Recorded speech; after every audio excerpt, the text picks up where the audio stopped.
talk on HRM management and the future of work, and his interests in research in general about strategic human research management, digital HRM, e-HRM, international HRM, and global management of talent. So without further ado, I give the stage to Mohan Thite. Very much.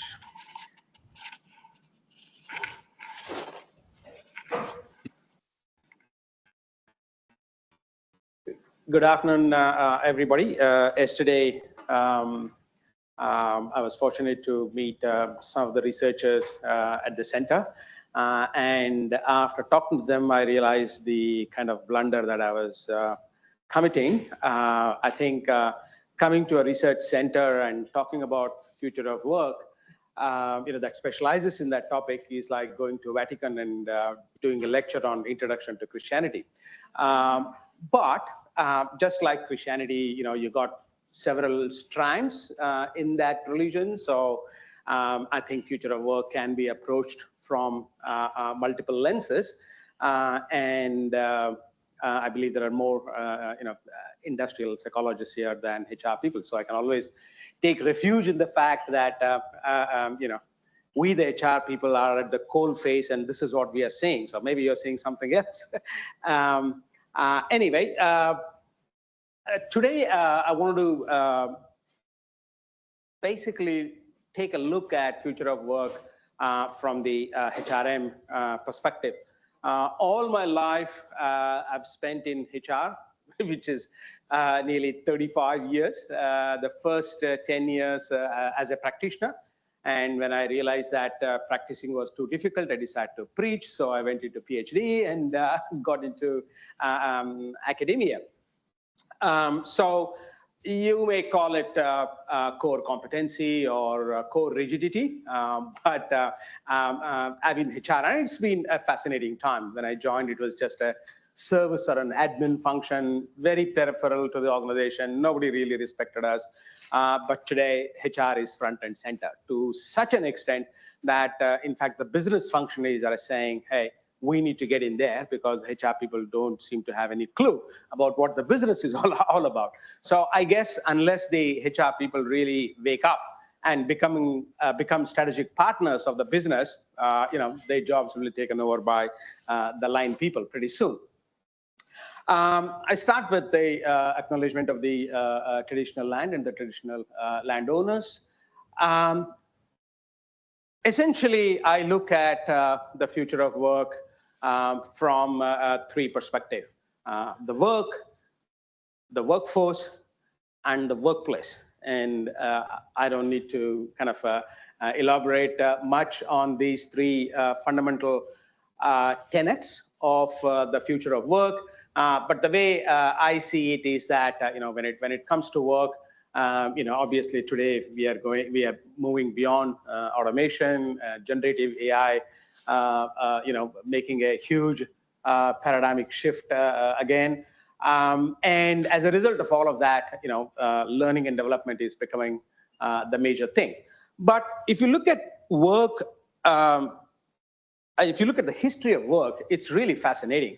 The agricultural revolution, the 19th century agricultural economy, we had master craftsmen who had all the control on the work that they were doing. That led to a complete upheaval with the arrival of the industrial economy, the mass production system, and the skilled people became basically de-skilled people. Because the management said, hey guys, the machines are automating, there is a factory system here. All that you need to do is just bring your hands and legs and keep your brain at home. We don't need that because we got managers who can think for you and who will tell you what is the best way to work. And obviously, Frederick Taylor, being an engineer, thought that there is always one best way to work. And once the managers figure it out, well, all that the workers need to do is to do the work. So the management style of the industrial economy was essentially command and control, right? It was quite dehumanizing in the sense, pretty de-skilled. But then another upheaval 100 years later with the arrival of the knowledge economy, where today we realize that innovation and creativity are the only sustainable competitive advantages for any country, for any organization, and for any individual for that matter. So where do these innovation and creativity come from? They come from knowledge workers, and it resides in their head. And they have the prerogative to either share that knowledge with the rest of the organization, co-create it, or simply walk away. So suddenly, in an ideological way, not necessarily in a practical way, in an ideological way, the balance of power shifted from the management to the knowledge workers. So when you look at work, we try to see here at Future of Work, you are looking at work as a quality work, you're looking at thrive at work, and so on. And essentially, as human beings, we want to find purpose in our work, meaning in our work, because our life is finite, and we want to leave a legacy, and we want to do the best that we can, whether I'm a cleaner or a CEO or an engineer or whatever it is our innate desire to contribute to knowledge, to community, and so on. But it's up to the companies to tap into that innate desire to contribute. If you follow the command and control system of the industrial economy, obviously it's not going to work. So as personnel and industrial relations management shifted to HRM and then to strategic HRM, the focus also shifted from command and control to commitment and motivation and engagement and so on. So that takes us to the workforce part of it, where we realize that obviously today we are in a multi-generational kind of workplace where people's needs and expectations are quite different. So you cannot have one size fits all kind of HR policies anymore. In the gig economy or the platform economy, the employment has become pretty precarious. We do realize that countries and companies can grow without concurrent growth in jobs. And that's one of the biggest fears, that our country can grow, Western Australia can grow, but hey, would there be concurrent job growth? Not necessarily, because of the nature of the gig economy as such. We also realize that today talent has gone global, right? When you're working in an innovative and creativity embedded kind of environment, obviously you need to tap into global talent. It cannot be local anymore. That takes us to the third aspect, which is the workplace aspect. And again, Future of Work Center here has been doing a lot of work on the work design. We thought after COVID, a hybrid workplace is here to stay, and that's the new normal.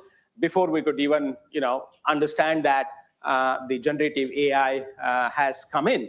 And you see frenetic competition among the top tech companies to catch up with AI. Today, you would have read the news that Apple is now incorporating ChatGPT into all of its devices. Now, that's a huge decision for a company like Apple to basically say that, hey, we give up, right? I mean, if you look at the history of creativity, we had IBM that said that the personal computers would never, become popular.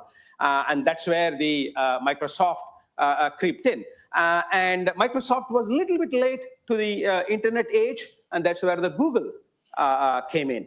And now the likes of Google and Apple have been a little bit late to the AI, and there you go, OpenAI has taken that space. So that kind of tells you the kind of intense competition that is taking place. There is no one company that can remain on top for good. I mean, I've spent 25 years teaching students. I used to teach Nokia as a case study for learning and organization, and look where Nokia is. So, I can give a number of examples of companies that go up and down in terms of their fortunes and competitive advantage. So when we look at the workplace, we also need to see, with so much of tech built in to the workplace, people working anywhere, anytime, using any device. Obviously, we are opening ourselves to information security and privacy challenges.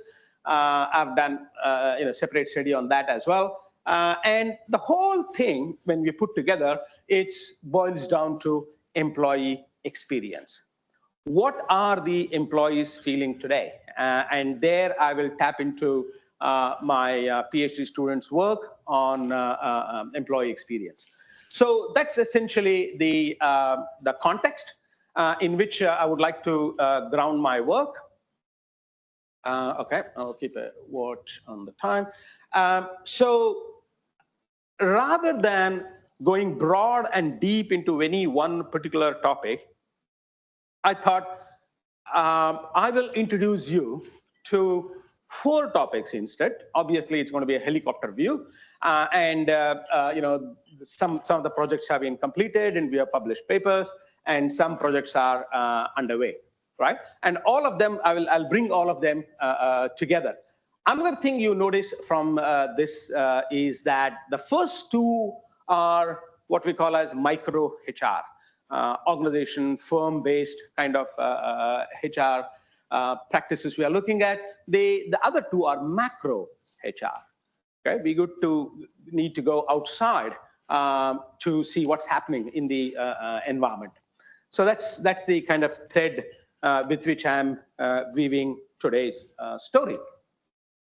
All right, so let's start with the study 1. And if you have any questions, please hold your thought. I'll finish introducing all the 4 studies, and then we can go deeper into any one studies depending on your interest. Now, this one, came on my lap pretty unexpectedly. A team of information systems and environmental engineering scientists, they were doing an ARC study, and they were scraping data from Glassdoor, the social media platform where people go and anonymously give their review on the company they are working for or they work for. It's very popular in Europe and US, not so much in Australia, but it gives a fascinating picture of what people are preferring. For example, in Australia, we know that Seek.com tells us that nearly 60-70% of the people put working from home as the first priority when they're looking for jobs. So it tells us the kind of changing work preferences. So these guys came to me and said, hey, look, we are looking at this data. This looks more HR than information systems or engineering or ergonomics. Can you look at it? So we then looked at this data, and we came out with fascinating insights. Thanks to my PhD student, Ram, who I hope is on Teams now. He learned this Leximancer. And using Leximancer, we really could pinpoint very clear work preferences of people before COVID, during COVID, and after COVID. Okay, or living with COVID, as we call the third phase. So we saw distinct change in work preferences. So this is essentially looking at one case study organization. I mean, even though we had data on others, but 70% of the data was on this organization, the e-commerce giant there is. And we looked at the roles where flexibility was inbuilt. So it's not just the warehouse operators or whatever. It's basically high-tech kind of operations. Location was global. And from 90,000, we filtered the data down to 8,000 when we put our filters. And this is a kind of typical thing that you see on Glassdoor. So they ask people to rate on 6 different parameters: work-life balance, culture and values, diversity and inclusion, career opportunities, compensation, and senior management style. So, pretty good data set. They rate people quantitatively and also give qualitative comments, as you can see there. So when we put the data into Leximensa, what we realize is that if you see here, 2019, which is pre-COVID, and then that is during COVID, and this is post-COVID. So as you can see, there is a kind of convergence. These are thematic concepts being congregated by Leximensa. You can see there is a convergence between pre-COVID and post-COVID, whereas during COVID, the work preferences were quite different, as you can see there. We particularly see the difference between a kind of work-life balance, which went up during COVID, and then slightly came down. But compensation and benefit was a bit of a surprise kind of fall. So if you look at further those 6 characteristics, you see that compensation benefit, okay, there you go. It's taken a hit. Then work-life balance has remained quite high. Career opportunities. So what you see is that there is a pretty big increase in terms of career opportunities and work-life balance, and decline in terms of compensation benefit, a slight decline in diversity and inclusion. And now I'm not going to read too much into that data, because number one, it is just one organization, right? And just one set of data. So I'm not going to extrapolate it and generalize it and say, hey guys, look, people don't care for compensation anymore. I mean, compensation, as anybody in OB or HR know, is a typical hygiene factor. If you pay people well, people are happy. But that does not necessarily mean they're going to be more engaged, more motivated, more productive. But if you don't pay people well, then obviously they're going to be demotivated, disengaged, and so on. So it's a typical hygiene factor, and I wouldn't pay too much attention to that. Now, what we see from this study is that during times of crisis, and mind you, we are going to have many such crises in the future. And I'm not making a doomsday scenario here, but if you look at climate change and health crisis and so on, we're going to face many such things. And during times of crisis, empathy becomes very important. Okay, how managers empathize with employees, how people empathize with each other, colleagues, and so on. That became a very, very important point for retention. And I will take that implication further when we go to the next topic.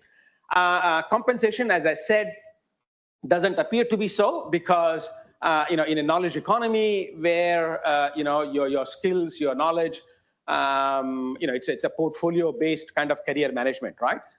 Nobody is looking at full-time career in any one company. So when you want to build skills, obviously career opportunities becomes number one. So in that kind of a relative context, compensation might be a little less. And it's also about work environment. Now, what do we mean by work environment? I mean, it's like as generic as one can think of. So, with another study on employee experience, I will try to peel the layers of work environment. So hold your thought on that Glassdoor data. Limited validity, but interesting, isn't it? It kind of tells us that one size doesn't fit all. People's work preferences change over time. So if you are coming out with an HR policy that say, hey, applies to multi-generational workforce all the time to come, well, that's not going to work, right? As I keep telling my HR students, if you're looking for silver bullets in HR, or 10 commandments in HR, you're never, ever going to find one, because context is everything in HR, and it all depends on the context. So that is study one. I'll bring all of this together towards the end anyway. The second one is an interesting one, employee experience, because the first study leads us to think more about, okay, what do employees experience in a workplace? Now, we know for sure that their creativity, their innovation is extremely important it resides in their head. We have to somehow, persuade them to unlock the keys to their knowledge. Now, that depends on their employee experience. We talk about employer branding, we talk about compelling place to work, and so on. So what does it mean? How does employee experience look? And here, obviously the topic is important because we are now in a multi-generational kind of workforce. Each generation has got different needs and so on. And of course, in a knowledge economy, obviously, there is always going to be war for talent. There is no organization which has got all the skill sets. First of all, skills themselves are changing in a dramatic way. And secondly, no company has got those skills ready-made. So to that extent, you've got to tap into global talent, as I talked about. How do I make my workplace a compelling place to work? And how do I enhance my employer brand? This lens kind of gives us some important clues there. We talk a lot about experience economy today, and we borrow that term from marketing management, where touch points are very important, right? If you go to Bunnings, the first touch point is somebody greeting you, saying, welcome to Bunnings. If you want to know, I want to buy these nuts, which aisle to go, so the person will get you there. So there are distinct touch points in the journey of a customer that kind of cumulatively informs their view of that business, right? So similarly, employees also go through the same kind of journey from the time they apply to a position. Yesterday, I was talking to Pat about what kind of characteristics that companies can highlight. Should it be salary? Should it be, what should it be to attract people? So right from recruitment to they leaving the organization, either voluntarily or involuntarily, what are those experiences? So here, not much research has taken place in HR on employee experience, particularly in relation to touch points. So we relied on the literature on employee engagement. So those of you who know a bit about strategic HR, you know that HPWS, high performance work systems, high engagement work systems, high commitment work systems. So there is a bunch of these best practices that HR researchers are trying to show that they have the biggest impact in terms of employee engagement, motivation, productivity, and so on. One of the first things that my PhD student Ram did was to conduct a SQLR, systematic quantitative literature review, to find out those touch points. In selection, we say structured interview has got the maximum variance in terms of the likelihood of choosing the right candidate, right? So similarly, in terms of employee experience, what are those 5 or 6 experiences where we can have the maximum impact in terms of creating that positive employee experience? So that's the first thing we did, that mapping. So these are the 5 touch points that we came across. The terms have been borrowed from another study, but they essentially fell under these touch points.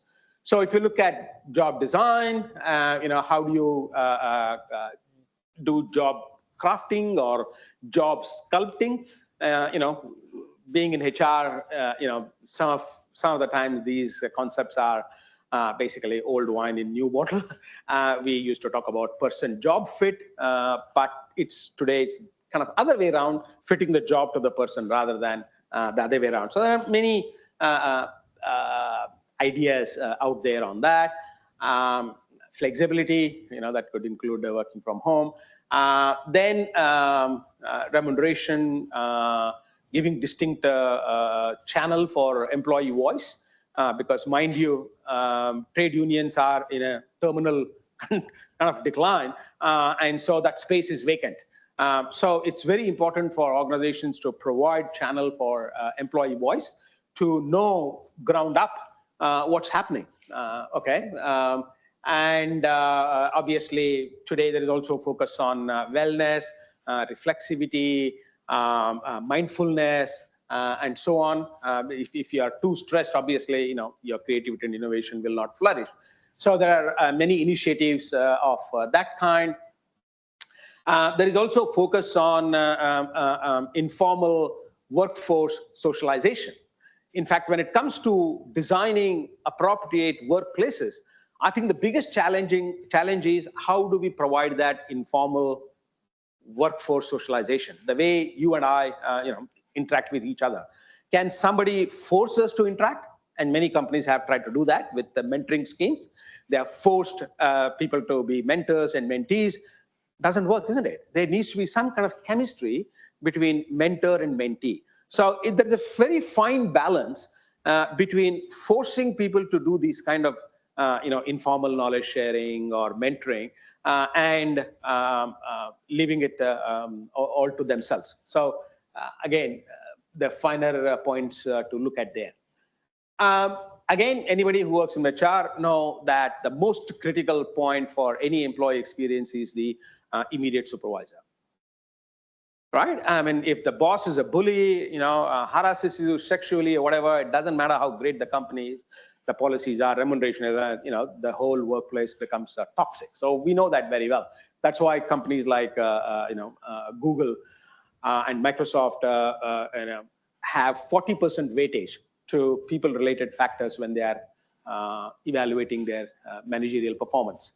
So these are the touch points that we came across while doing the SQLR. Okay, so the next point is to look at technologies, how technologies can leverage these touch points. So we haven't reached that stage yet. He's just in the process of approaching organization for data collection. So that is second study. Okay, so in the first study, we looked at changing work preferences. In the second study, we look at how the work experience is influenced. What are the factors there? Those are the micro aspects of HR. Now, the next two topics are macro HR. And unfortunately, we don't pay much attention to that. Nearly 90% of HR research is focused on firm-based research. But we all know that the quality of talent in any country depends on the education system and on the taxation system and so on and so forth. So this study, we published a paper quite some time ago in 21. This is a 3-country based study, US, UK, and Australia. So we interviewed people and came out with that. The reason why I have revived this study is that when my PhD student Ram, started using Lexim Answer, I said, hey, why don't you run the interview transcripts and see what happens? And as luck would have it, we saw distinct differences in global talent management between manufacturing industry and the services industry, which we had not come across when we did the thematic analysis or grounded theory approach. So what the first part tells us is that obviously what happens outside has equal importance in terms of talent management as what happens inside, right? So particularly when you're tapping talent from outside, it all depends on the regulatory requirements. As we all know, 457 visas has been used and misused, and policy have been, changing pretty regularly. And when we did this study, it's the phase of deglobalization. Trump's Make in America and Boris Johnson's Brexit, and even in Australia, Australian first. Kind of trend was really, the storms were building up to kind of put barriers to tap into global talent. So obviously, it makes pretty much intuitive common sense that what happens outside in terms of regulatory and other have an important impact in terms of global talent management. But now this is the one that I talked about, the differences in terms of approach. Now, for any HR department, the ongoing question is, okay, I need talent. Do I need to nurture it? Like, take people from college campuses and train them up and, give them organizational culture, dose and all that. Or do I just buy them off the market? Particularly with offshoring, with countries like China and India, that's a far easier option. And also, if you need, developers and so on in big numbers, you can only go to countries like India because they have mastered the art of services offshoring. In many instances, there is no other alternative but to rely on large, particularly in STEM talent, science, technology, engineering, and mathematics. There is no alternative but to go on some of these key source countries. If you look at Australia, for the past 3 years, India has nudged past New Zealand to only the second source country after UK for STEM talent. That's the case in Canada, in US, in the UK, and so on. But what we see here is that when it comes to services, such as the ICT services, information and communication technology services, they don't have time because, first of all, the skill obsolescence is extremely high. As you can imagine, right now, they're all seized with the generative AI kind of ideas. So they essentially have a short-term approach to GTM. Okay, so they would like to have as free regulatory atmosphere as possible for them to be able to tap into any service. Now, if you try to put barriers, they're not going to stop. They will only offshore it, right? Instead of getting the work done with Indian workers onshore, they will just ship the work offshore because today, it's a global virtual place. Whereas manufacturing, now we need to find out more as to why manufacturing tends to adopt a long-term approach of nurturing talent. So rather than tapping into short-term talent through work visas and so on, the manufacturing industry seems to adopt a long-term approach. Okay, there is skill shortage. What can we do? Can we collaborate with the universities, with the curriculum development, right? Can we offer apprenticeship and so on? So they seem to adopt a long-term approach to global talent management.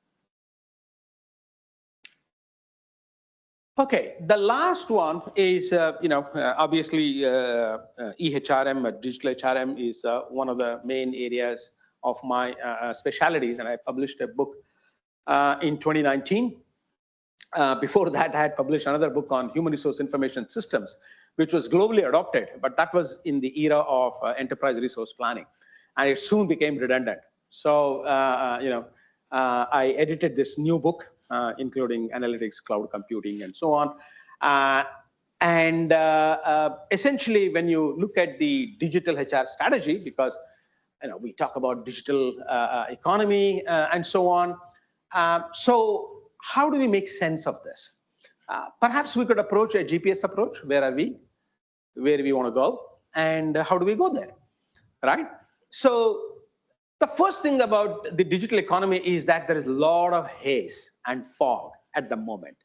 Nobody has got a very clear idea of what digital is. That's one thing. The second thing is that there is a huge difference between doing digital and being digital, right? Doing digital is, hey, Apple is doing it, so let's do it. Meta is doing it, so let's do it. So you're just imitating the competition.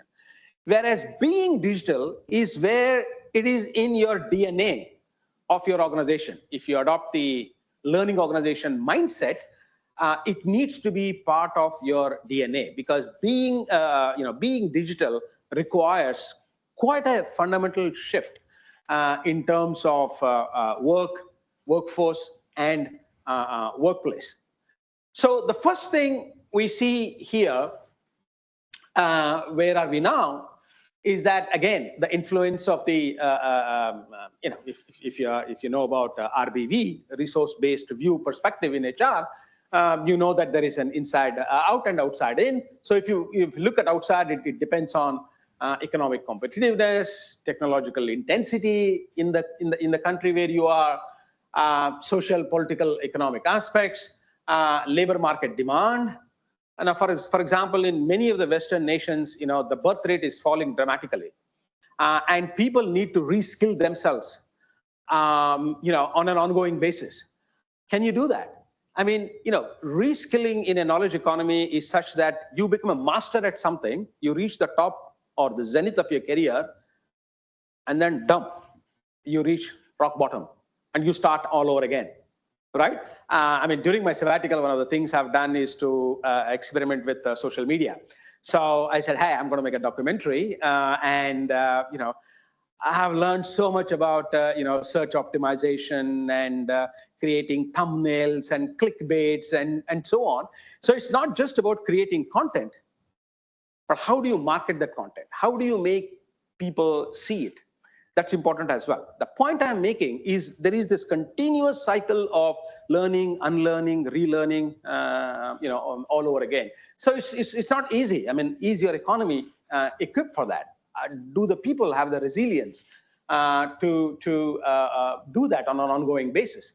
So there are a lot of things related to the labor market and other aspects. Then, of course, the internal capabilities, I don't need to talk much about that, the culture and vision and organizational size and structure and so on. So that's where are we.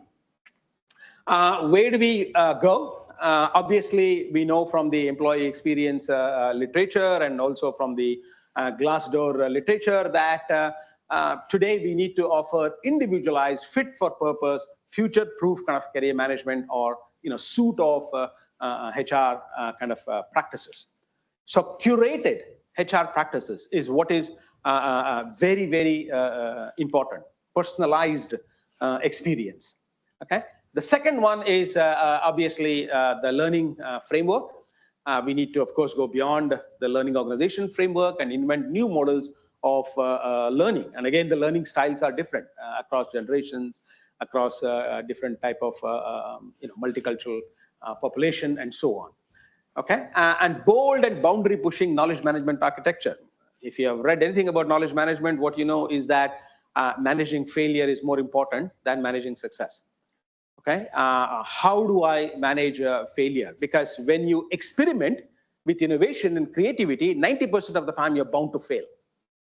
So when you fail, does the organization have the right structure and the right workplace design to give you a helping hand and make you get up? Or are you going to be demonized for failure?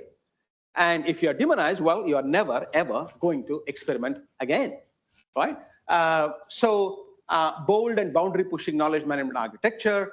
And then this is the macro aspect of HRD, human resource development, looking at the education system, the TAFE system, and so on. There are, again, best practices from Scandinavian countries to look at. So where do we go? How do we go there? I mean, obviously, again, as I said, there are no silver bullets, but there are a few pointers for us there. One is there has to be an optimum combination. No one works best by itself. It's optimum leverage of people, process, and technology. I did a study on the catastrophic failure of the payroll management system at Queensland Health. And that study, along with a lot of other studies, show that nearly 2/3 of the large technology projects fail miserably in terms of time, budget, and functionality, not because of technology, but because of social factors. Right? Whether it is leadership and governance structure, infighting between stakeholders, lack of consultation, user involvement. These are some of the very important key success factors in larger technology implementation. So if you think, hey, I'm going to invest in this $50 million technology and it's going to take care of everything, it's going to take care of, for example, broken leadership style, it's not. So it's all about optimum leveraging of people, process, and technology. That's why HR is more intangible. Okay, and the second one is obviously the kind of digitally competent and committed global workforce. Uh, does our workforce have digital skepticism, for example? Because data can fool you. Do you have the wherewithal to look through the data and see which one to believe, which one not to believe, which one to rely, and so on? So when we talk about digital literacy and digital competency, again, we are talking about a whole lot of new skill sets. Develop a digital workplace as a glue for employee connectedness. And there the challenge is, how do we ensure the informal workforce socialization at the workplace, even if people are working from home? Or when they come to work for 2 days a week, what are we going to do to them? Are we going to have one meeting after another?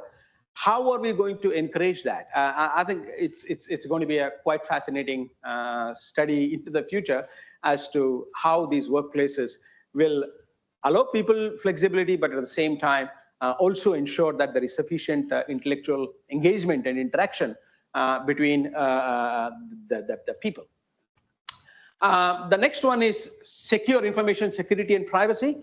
I have done another study, but for lack of time, I'm not touching on that. But what it essentially shows is that when it comes to information security and privacy, our focus is always on IT solutions. That is an absolutely wrong approach. It is all about insider threats. Again, if you look at studies, that's what tells us. So right from recruitment to training to disciplinary action or whatever, HR has got an extremely critical role to play, as much, if not more, than the IT in terms of safeguarding information security and privacy. Today, Elon Musk said, "Oh my God, Apple is incorporating ChatGPT, and your data security is going down the river." So you can create this fear-mongerness, but then what we do about it? That's equally important. And finally, don't overdo technology. As I said, being digital and doing digital, right? It's always people over process. So whether it is generative AI or whatever, people always triumph. And so those companies who try to replace people with technology are going to really, burn their hands because at the end of the day, we're still not found a solution to, overcome the infinite capacity of the human brain. So it's people over process, mindset over metrics. So again, it's about culture. It's not about metrics. Right? I mean, everybody can see Toyota's total production system. But why only Toyota is so successful in following that? Because it is in the DNA of that organization. So similarly, that mindset is very important. And then finally, dignity over data. So you've got to respect people's privacy. And if we don't do it, well, obviously the governments are going to come and do it for us. All right, so I will bring that to an end. Bringing it all together, what it shows is that employee preferences never remain static. They keep changing, and therefore they require highly curated, personalized kind of approach. And employee experience research is one good way to have a look at that. Talent has gone global. That's got its own ramification in terms of regulatory requirements. And if we put too much of pressure, as politicians typically do when they're under pressure, it's just going to go offshore. And it's today, with collaborative technology, it's so much easier to go offshore. People don't care. So you've got to strike that balance. And that obviously means the role and competency of HR function itself needs to change in a very dramatic way. I don't have time to explain that, but Dave Ulrich has done a tremendous job. Even today, he's very active on LinkedIn talking about the changing role of HR. And finally, you cannot bury your head in sand with micro HRM. You've got to look at what else is happening in the external environment as well. That's about it. Thank you so much.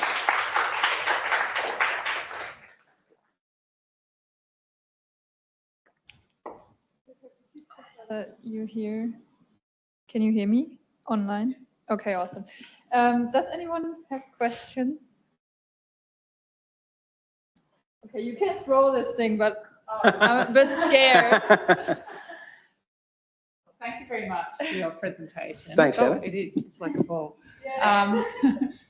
At the beginning, you sort of outlined this historical perspective, really, that traced from, craftsmen to scientific management to knowledge economy and people having power. Where would you sort of locate the current situation? Who's got the power now?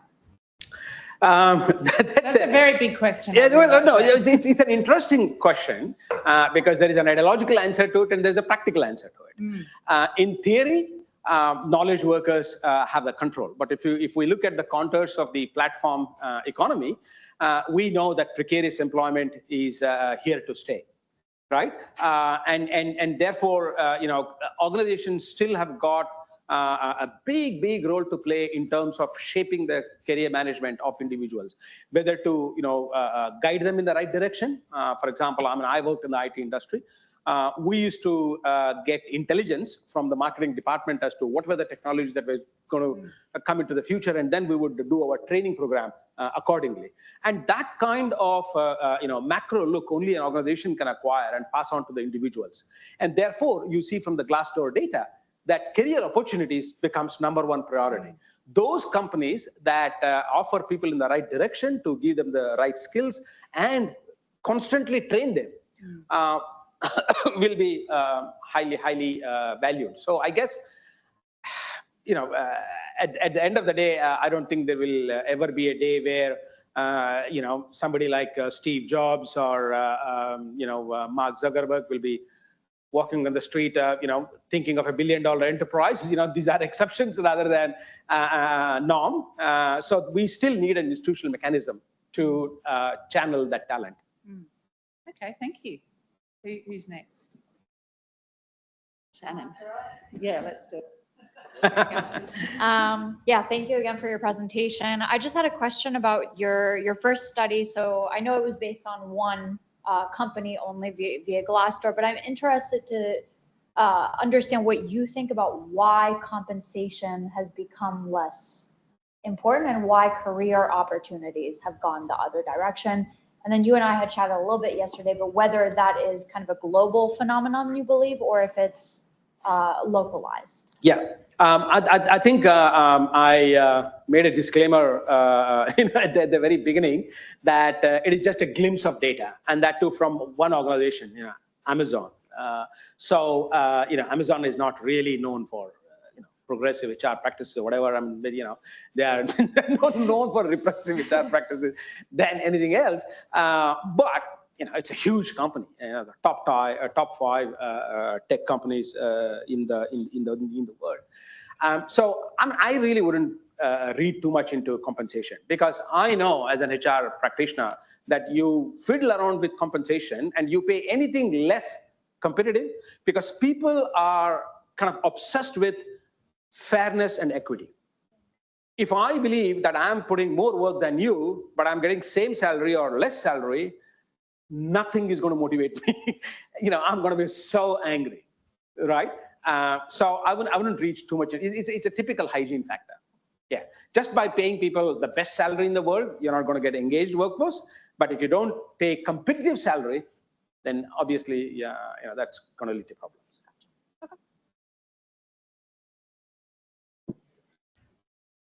Hi, thanks for your presentation. And I have two, I'm interested in your study too, and I have 2 questions about it. You mentioned in your study too, you focus on technology role, right? Mm-hmm. But in your slides, you didn't mention it. Yes, I said, this is my PhD student study. And as first part of his study, he did the SQLR, as literature, to find these touch points. So we have found these touch points, and he's also done second systematic quantitative literature review on the key technologies that have had maximum impact. But since we have not empirically validated them, I did not make a mention of that. Okay, so yeah, 1 year down the line, if I visit again, I will definitely update you. okay, thank you. No Because problem. I don't see Sure, any. sure, yeah. And I I know. think maybe technology type Yeah. is very important Correct. in this. Yeah. Correct. And the second question is about employee experience. You mentioned it is work engagement in this study, mainly focused on work engagement, right? Mm-hmm. As I said, there is hardly any literature on employee experience. It's becoming very popular. When consulting companies start talking about employee experience, it's become a trend. But that does not necessarily mean it's going to lead to a body of knowledge that we can really use. They just use it for their marketing purpose. So there is, it's still in its infancy. The HR-related literature on employee experience. The best thing we could do was to relate that to employee engagement, because the goal is the same, right? I mean, the goal of employee experience is how do we create an optimum workplace environment where there is maximum connect between organizational goals and individual expectations, right? So employee engagement literature does the same thing. Okay. So there is a lot of confluence of concepts between the two. Okay, thank you very much. Thank you. Thanks. Hi, thank you for your sharing. I just want to know, in the study one, do you consider about the level of experience about employees or the personal traits? Because different level of employees or the personal traits maybe introduce the different work preference for the employees. Mm-hmm, yeah. Mm-hmm. That's a good question. I mean, we definitely had a filter in terms of minimum amount of tenure in the workplace to include them in the data set. But I don't think we looked at tenure as a variable on employee work preferences. No, we didn't do that. But I think yeah, you're right. I mean, that would give rise to interesting case studies. But also, there's quite a bit of a turnover in these high-tech companies. So, if somebody's around for 5 years, like they've been there for like forever types, So, yeah. Thank you, Sharon.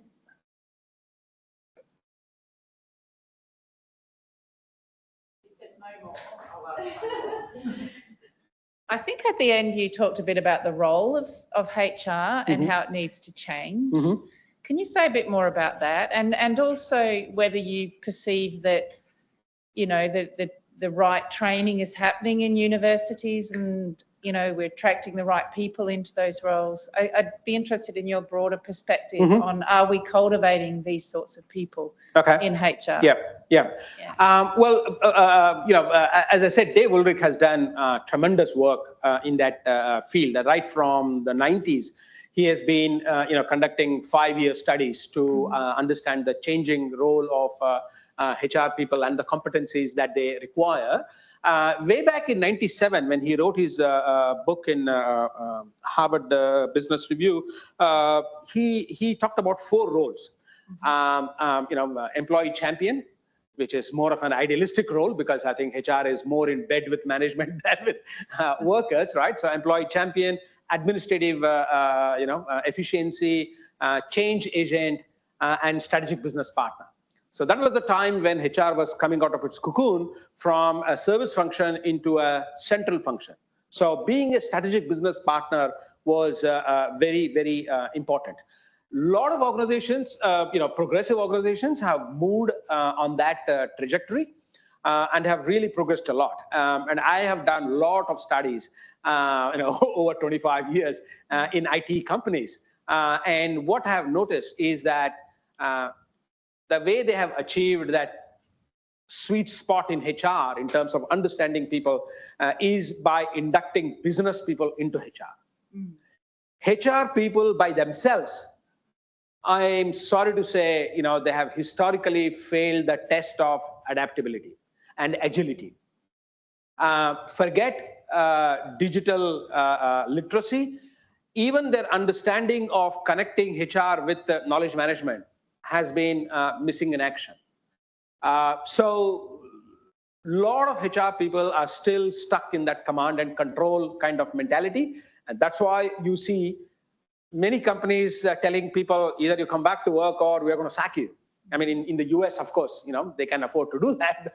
But you see that mentality out there rather than opening a dialogue. That's the approach, because in many organizations, again, they are disempowered. They're really not taken seriously and given a table, a seat on the strategy table. Yeah. So that's been the problem with HR. Thank you.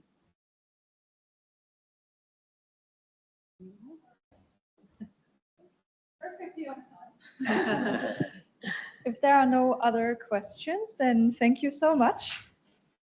Thank you, Anika. I really appreciate, I thank Diane for really taking care of me, and Anika with all the presentation. Thanks, Pat.